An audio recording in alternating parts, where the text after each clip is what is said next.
কই গো তাহমিদের মা, শুনছো? কি হয়েছে গো এত সকাল সকাল?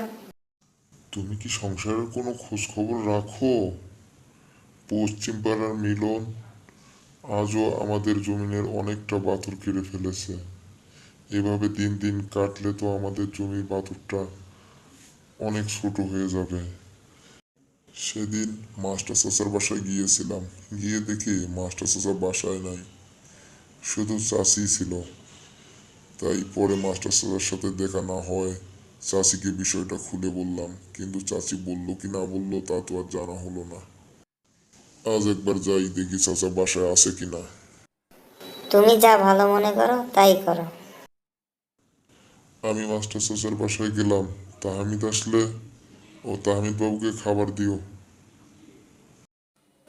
এই বলে কৃষক মাস্টার কাকার বাসার দিকে রওনা। আরে ওই তো মাস্টার চাচা না, ভালোই হলো।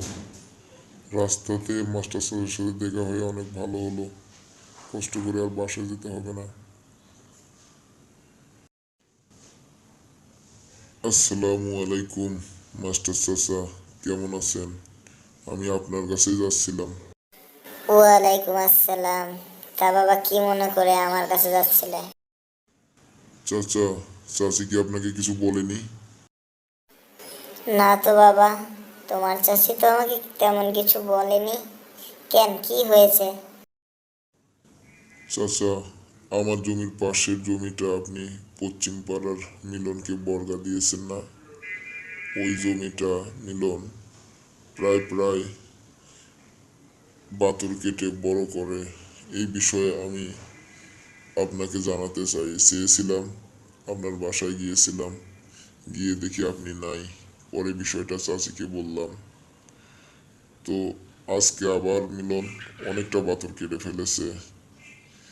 তাই আমি ভাবলাম যে চাচি বলছে কিনা, যাই একটু শুনে আসি। তাই আপনার বাসার দিকে রওনা হলাম,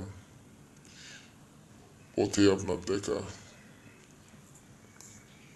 চাচা, মিলনকে বলে দেবেন এরপর থেকে যেন ও জমিনের বাতর আর না কাটে।